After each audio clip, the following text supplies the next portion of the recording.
Hey everyone, David C. Anderson here, coming at you from the Knife Center. Happy Thanksgiving, everyone out there. I hope you guys are able to enjoy some good times with friends or family. But in the meantime, if you're looking for a little bit of a pick-me-up or just a little bit of a distraction, we've got some new knives, the coolest new knives, in fact, that have just hit our shelves. Let's check them out.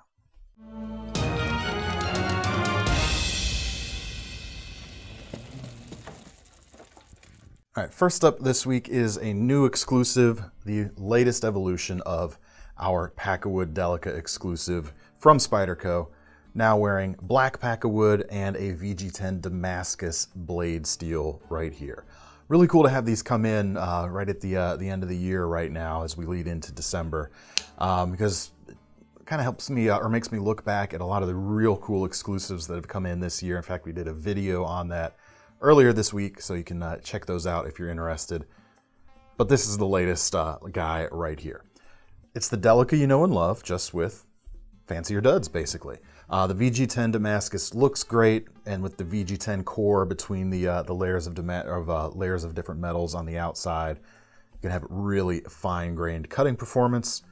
The black Pakkawood looks really good against that Damascus, and of course, being a stabilized wood material, much less likely to swell, crack, and warp over time compared to an unstabilized product. This is a great knife for a slightly classier but still very capable everyday carry. A good gift this time of year too, because it's going to work for just about everyone. I've said this about the Delica, any Delica, for a long time. Blade length is under 3 inches, so you can take it just about anywhere. Handle is just long enough where most folks can get a full grip on there unless your hands happen to be really large. Completely ambidextrous as well. You've got a mid-mounted backlock, works the same on either side. You've got the thumb hole there for opening, works just the same no matter which thumb is doing the opening, and you've got a 4-position pocket clip. Tip up or tip down on either side of the knife, so you can carry this to cater to pretty much any preference out there. So it's gonna work for just about everybody. Price on this guy, about 210 bucks right now. All right, next up is kind of the slightly larger sibling to the Delica. This is the Endela, now available with the Wharncliffe shape in the lightweight configuration here. Essentially, same things I talked about as to why the Delica is gonna work for most people are gonna apply here, just with the caveat that you've got a slightly longer blade, about 3.4 inches right here. VG10, non-Damascus, clearly, but just straight VG10. Perfectly straight edge or perfectly straight cutting edge, very sharp, nice acute tip for piercing as well. Longer handle here, and of course the FRN handles with the bi-directional texturing, so you've got a lot of traction in wet or dry environments. The liners on this knife are full length, but they're inset, and they're skeletonized out a little bit to remove a little bit of weight.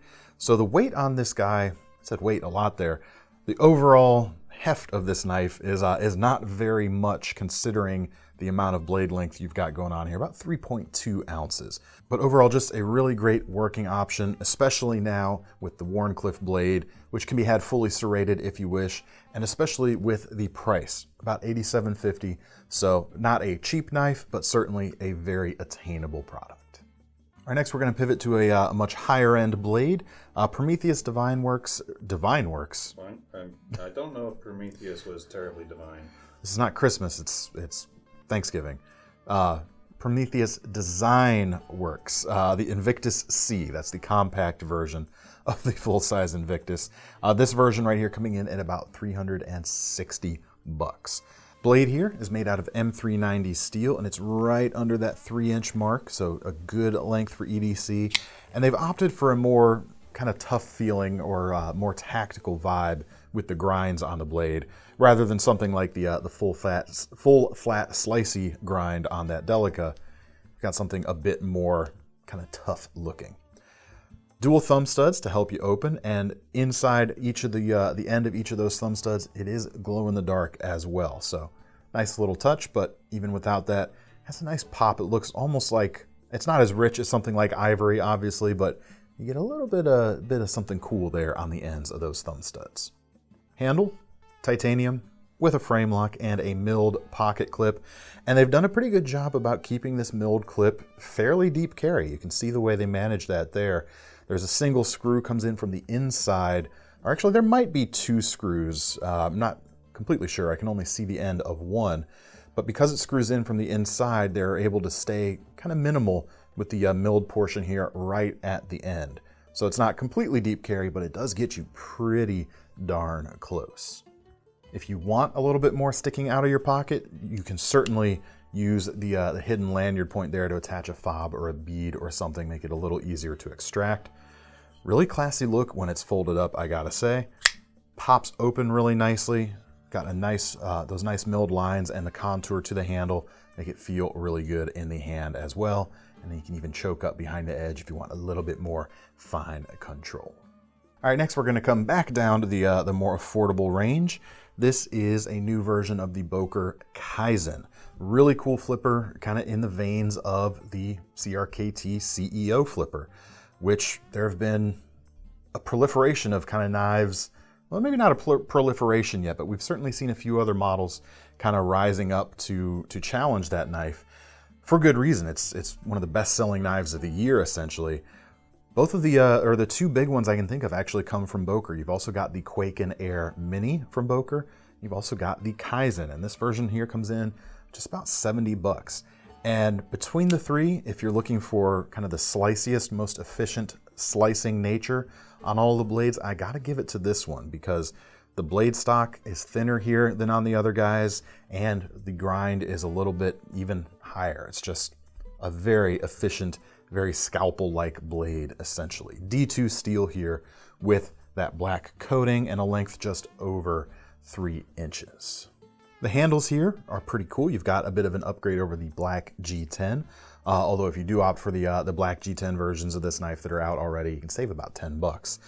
But for your extra money, you're getting green canvas micarta and some kind of brassy or coppery anodized or colored accents. It's not actual brass, but a really cool contrast with the micarta. Has a bit of an old school feeling vibe, almost maybe steampunky, something along those lines. I think it looks fantastic. Liner lock to keep the blade open, and the blade nestles completely into that handle. And unlike some of the other alternatives in this kind of space, very, very minimal on the flipper tab. You've got just a bit of radius here with some jimping. No big tab sticking out. So if you really appreciate the vibe of these knives closed up, this guy also has kind of the top trumps there. But still pretty easy to use. You can, even with my larger fingers, I can kind of rest my pad on that jimped section there. It pops the blade open pretty easily. Rounding things out, you've got an almost deep carry pocket clip, right side tip up only, rounded out further by the butt plate here. You've got essentially a back spacer here at the end that extends the handle a little bit. You can use this end as a sort of crushing surface, and you've got that nice wide lanyard spot as well. All right, next up we've got another Boker from Kansei Matsuno. This is the Tenshi. Comes in about $86, and it's got a bit of that, I don't know, we'll say maybe a little bit of Higo no Kami vibes going on, but this is a liner lock thumb stud folder. Maybe it's not so much Higo in its inspiration, but there's definitely some kind of classical styles of Eastern knives going on here with the upswept handle and blade, I should say. VG10 steel, 2.7 inches, premium feeling horizontal grain. I really like the cutting profile presented here. You've got a very, very thin edge, nice and sharp, with that full flat grind on thin blade stock. And Thomas? Hey, it's a reverse Tanto. Yes, it is. It is pretty much a reverse Tanto blade shape going on here. I'll give it to you. I'll let you have that one. Have to happen eventually. Natural micarta on this guy. Brass also available for, I think, just a few bucks more. About 15 bucks more than this guy right here. So just over that $100 mark. Deep carry pocket clip as well. Nice small feeling in the hand, but it's kind of interesting. The handle is like backwards. It isn't actually, but it's a little bit inverted compared to what most things are. And we've actually got a few kind of quote-unquote backwards handled knives here to go along with it. The first is from Kizer. I actually got a bunch of new Boker and Kizer this week, so we're going to jump around a little bit. New liner locking version of the Swags Swayback from Kizer. Normal price on this is about $60 or about $59. On sale right now while we're filming this for about $53. So I'm not sure how long that sale is going to last, but you could jump on that if you wished. N690 steel, just under that 3-inch mark with that pretty much prototypical Wharncliffe style blade here. I mean, you've got the consistent drop along most of the length of the spine. You've got that completely straight edge and that very acute tip going on. Very cool. Stonewash finish, full flat grind, nice utility-based shape. And the handles, despite not being huge in length, are wide enough, especially with this contoured green G10 here. It fills the hand fairly well. But it actually works even better, or feels even better in a reverse grip, because this is kind of a sway-backed handle shape. That's something that shape is just very good at, especially doing pairing, that sort of thing with this. Works really well. We've got a liner lock on board with this knife, ball bearings in the pivot, and a standard pocket clip. Nice open-backed construction going on. You've essentially just got one extra point here at the back holding together. The rest of it kind of, it's a nice open, flowing type of thing going on. But folds up pretty nicely, echoes the spine of the blade, nestles into the curve of the handle there, and it flips open really, really well. Now, of course, the original Swag Swayback was a button lock, and we've got a new version of that this week as well. Specs and price, same thing as the liner lock, just with a different locking mechanism going on. And the handles here, there was a red G10 version of this before, but they've now essentially replace that with a red paper micarta version, which has a really kind of supple feel in the hand. I mean, if you've never felt kind of a matte finished paper micarta before, it's just very pleasant to feel. And they've given it a little bit of mill texture on the top, so it has a bit of traction, but overall mostly retains the nice smooth characteristic of this material. Just so nice. And with the button lock, of course, it's even more fidget friendly because you can do that centrifugal flick, open or closed with it. Flipping action might be a touch better on the liner lock, and that's just down to the different type of mechanisms going on. Yeah, the liner lock has a little tiny bit of a snappier feel, which is not to say that the button lock doesn't flip well. It really does, but just if you're looking for kind of that subtle differentiation between the two, that's kind of gonna be it. But the button lock is really nice. In addition to extra fidget friendliness, you can also close the blade while keeping your fingers out of the path, something I always appreciate. All right, one more quote-unquote backwards knife this week. We've got a couple new knives from Peña, Mr. Enrique Peña, our good friend. This is part of his X series, so his high-end production pieces. This is the Dogleg Jack, and it's a front flipper that comes in about $274. M390 blade steel, 2.875 inches, so again, we're getting a lot of, in addition to a bunch of backwards knives, we've got a bunch of sub 3-inch knives this week, which is kind of nice. Handles are titanium with integral bolsters, and you've got marbled carbon fiber inlays on both sides on this particular one. A couple of different micarta options are also available. Fit and finish on these guys is fantastic, as it's always been. He uses Riot knives to build these. They always do a fantastic job. The lockup feels nice and solid, feel in the hand feels pretty good, and you have a little bit of that kind of backwards feel similar to a swayback, but the dogleg pattern, at least the way Peña does it right here, kind of points a little bit nicer in the kind of leading edge hand position. Part of that's down to the shape, part of that's down also to the nice contouring going on here. As for the action, you've got, we say front flipper, but it's got one of those like top style front flippers, or a top flipper, which I never really have too much of a problem with. Sometimes front flippers can be a little fiddly for me. It's not the case with this guy. It's definitely very easy to actuate that blade. Next up, we've got a new version of Enrique's Apache design.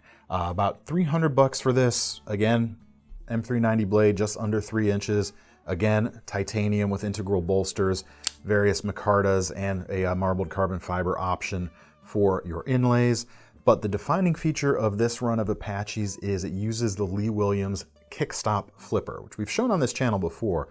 But essentially, this bit of jimping right behind the blade when you've got it open is the flipper tab itself. It's actually a separate piece from the rest of the blade. And when I unlock it, you can see that bit of jimping, it's not going anywhere until I get the blade almost closed, and then you can see it interacting with the blade, and there it is. Advantage of this is you can have a very convenient flipping action on it's kind of an updated traditional pattern, but you can have it on traditional patterns or any other kind of pattern. You can get that good flipping action, but you don't have to have the flipper tab sticking out of the bottom. Now there's advantages to a flipper tab. They can give you a little bit of protection as an index finger guard for sure, but it is something that might spoil the lines of the design the designers have, or the look the designers have in their head. Really, really cool mechanism. We've seen it on a few knives, and it's really cool to see some other guys like Peña able to kind of take this up and pick it up and run with it. Really dig that. All right, next we've got a new Finch this week, and definitely a more bodacious looking blade on this guy, although it is another just under that 3-inch mark. This is the Harvester, and it comes in about $135 right now. For that, you're getting a, it's not a reverse Tanto, Thomas. No. It's kind of a big, aggressive sheep's foot in a way, but with a lot of, flair towards the front. Kind of a little bit unusual. And they're calling it Harvester, which makes me think maybe they were trying to channel some, like melon knives and like agricultural knives into this particular pattern. It's going to make a good utility blade, no matter what you want to call it. But the finish is really nice. It's 154 cm steel. You've got that really nice horizontal grain. You saw it on that Matsuno blade earlier. Just something that makes things feel a little bit more premium. And that's also going to complement the more premium feeling handles here. You don't get titanium, but you've got stainless steel with integral stainless steel bolsters with a matching milled or a matching horizontal grain. And on this particular guy, awesome looking orange dyed bone, or orange or yellow. I think we call it yellow on the website. It just popped off the screen when we got these in, so I knew this was going to be the version I had to show you on the video. But there are some more subtle colors available. There's a green micarta. They're calling that the Harvester Avocado. There's a Cocobolo. They're calling that the Harvester Cocobolo. And they're calling this one the Harvester Sunkissed. I really like that bone. Definitely makes an impression. Milled titanium clip on the back, so you get a little bit of titanium. Frame lock, ball bearings in the pivot here. Cool look when it's closed up. Really good flipping action. Definitely a knife that's going to stand out from the crowd. And it's reverse Tanto. No, it is not. Shut your mouth. No. Next up, in the spirit of kind of the more, just the more that this blade gives you, we're going to go to some other kind of extra blades here. Newer versions of the Kizer Sheepdog non-flipper versions. And regular price on this, very nice, $79. And again, on sale right now for just over $71. This is a 3.3-inch blade, 154 cm steel, black linen micarta handles. It's got the same great feel you know and love from the original Sheepdog, but this knife has always had like a really wide flipper tab, and something about the removal of that tab and the addition of this thumb hole here really changes the feel of this knife. I mean, with this style of cleaver blade that is not super thick and has a nice high flat grind, you might want to put it to some food prep uses. And with the flipper tab gone, you can actually get down on a cutting board a little bit more with this guy and still take it down, or when you're done, take it over to your pile of cardboard and just rip through a bunch of boxes in the process. There's also, I believe, the first version of this knife with a deep carry pocket clip as well. Just simple folded clip here, rather than a milled titanium clip or a non-deep carry clip. If I'm wrong about that, comment section, I'm sure you'll let me know, but this is the first one I can actually remember. Of course, you're probably wanting to know, how's that action now that the flipper tab's gone? How easy is it to open? I will say, opens easily enough with the thumb, but Especially, it's kind of ironic considering I'm usually not the best at the middle finger flick. Like now? Like now. But not now. It actually feels even better doing that middle finger flick. So it's still plenty fidgety if that's what you like to do, but it presents also a cleaner profile in the pocket and a more accommodating shape for working on surfaces when it's open due to the deletion of that flipper tab. Really cool knife, really solid working knife, really solid prices on these guys too. All right, next up we've got an Ozo design from Kizer, and actually there's a bit of resemblance to the Sheepdog designs here. It's almost as if, yeah, it's not like he stole anyone's homework, but if he was trying to create a different version, or I guess what he might think of as an improved version of kind of the Sheepdog genre, there's some pretty good stuff going on here. This is called the Towser K. Strange name. I wanted to call it the Trouser earlier, but that's not what it is. 69 bucks on this guy, not on sale at the moment. 3.38 inch, 154 cm blade here, satin finish in this case. Linen micarta handles again, but you've got red linen in this case. Really nicely done, and slightly different feel in the hand to that Sheepdog. In fact, slightly more hand filling to me. Maybe, I don't know, it's just the way my hand's interacting with it. I really like it. Both of them quite good, but something about this one, I'm really digging that. You've also got a nice dropped edge profile, so you could do some surface work on a cutting board with something like this. Both of these knives do have ball bearings in the pivot. As for thumb opening action, I've got thumb studs here rather than the thumb hole, and I think it makes it a little bit easier to use in just that standard thumb usage. It's a little easier to flick with that thumb than the the Sheepdog right there. Other than that, I mean, they're really similar. You just have to kind of pick which flavor speaks to you a little bit more. Both of them quite nicely made, very well executed, very fun. This one might have a little bit less presence in the pocket too than the mini Sheepdog. That might sway you too. I don't know. Which ones are your favorites, folks down there in the comments? Let us know. Couple more knives now with some big extra blades. Not extra in that it has more than one, just like extra as in they're extra. Stick with me, folks. Happy Thanksgiving. Boker. Back to Boker. This is the Bad Guy. Big honkin' blade, right? This is actually a slip joint. And it comes in about 90 bucks right now.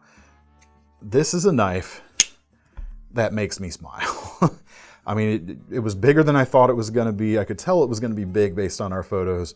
When I pulled it out of the box, it's extra.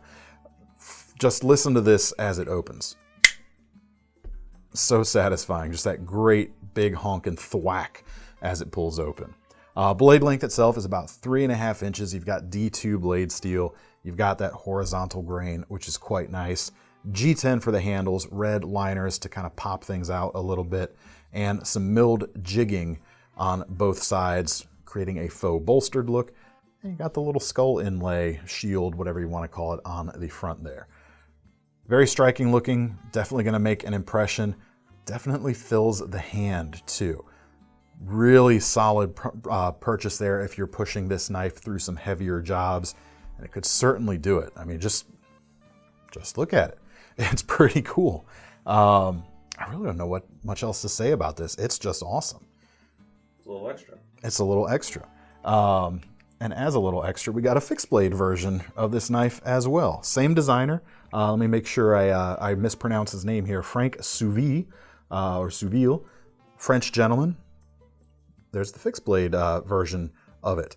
Much shorter handle, however, but the blade itself just a touch shorter than the big slip joint.